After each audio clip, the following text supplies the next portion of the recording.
আসসালামু আলাইকুম। চলে আসলাম আপনাদের সাথে খুব সুন্দর একটা রান্নার ভিডিও নিয়ে। তো আমার সাথে দেখতে থাকুন।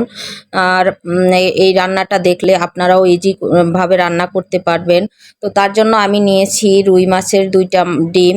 তো দুটো মাছের ভিতরে ডিম ছিল। মাছের ডিমগুলোকে আমি খুব সুন্দর করে ধুয়ে নিয়েছি, আর এটাকে আমি একটু সেদ্ধ করে নেব। মাছের ডিমটা যেহেতু নরম থাকে, তো আমি লবণ আর হলুদ দিয়ে কিছুটা টাইম এটাকে আমি সেদ্ধ করে নেব। যাতে খেয়াল রাখবেন সেদ্ধটা যাতে বেশি না হয়, ডিমটা যাতে শক্ত না হয়ে যায়।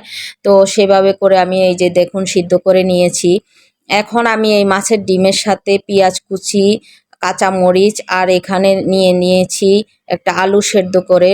তো আমার ডিমটা একটু ঠান্ডা হয়ে গেছে। এখন আমি হাত দিয়ে সবগুলোকে মিশ্রণ করে একত্র করে মিশিয়ে নেব। তো এখানে আমি সবগুলো উপকরণ দিয়ে এখন হাতের সাহায্যে মিশ্রণ করতেছি, আর একে একে আরও আমি কিছু এটার সাথে মিশাবো কিছু মশলা। তো আমার এই ভিডিওটা আপনারা দেখতে থাকুন। দেখুন আমি কতটা সুন্দর করে রান্না করি। তো আপনারা এইভাবে করে রান্না করবেন। এখন ওগুলাকে মিশ্রণ করে তার সাথে দিয়ে দিচ্ছি একটু হলুদের গুঁড়া, দিয়ে দিয়েছি জিরা, গরম মশলা, ধনিয়ার গুঁড়া। তো এই গুঁড়াটা দেওয়ার পরে এখন আমি দিয়ে দিচ্ছি এখানে কর্নফ্লাওয়ার। তো কর্নফ্লাওয়ারটা দিতেই হবে, তাহলে এইটার স্বাদ অনেকটাই বেড়ে যায়। তো এভাবে করে আমি একটু আবার মেখে নিচ্ছি।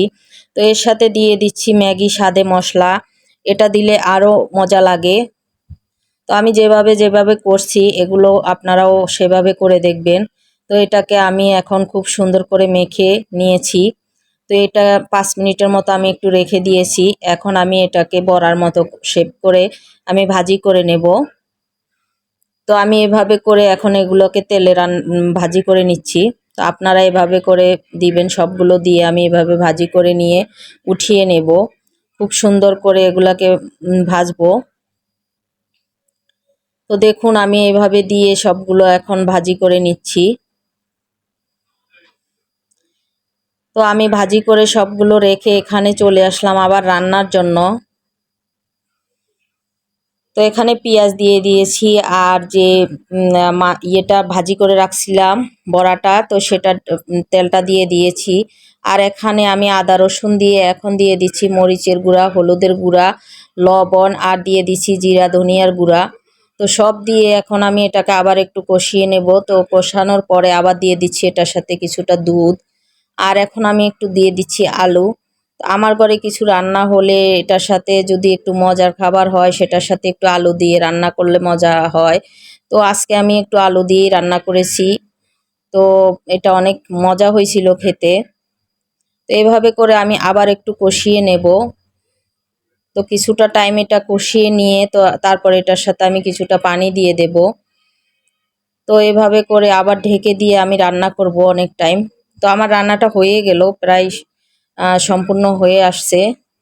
তো আর আজকে আমি কিছুই রান্না করিনি, তো একটু ঝোল ঝোল রাখবো। তো আলু দিয়ে মাছের ডিমের ঝোল সেই মজা হয়েছে। আপনারা এভাবে একটু ট্রাই করে দেখবেন। তো এখন আবার আমি জিরা ধনিয়ার গুঁড়া আর মশলা দিয়ে দিচ্ছি। তো রান্নাটা কতটা সুন্দর হয়েছে, কতটা পারফেক্ট হয়েছে সেটাই আপনারা দেখেই বুঝতে পারছেন। এভাবে করে আপনারা বানিয়ে খাবেন। তো সবাই চেষ্টা করবেন। সবাই ভালো থাকবেন। আল্লাহ হাফেজ।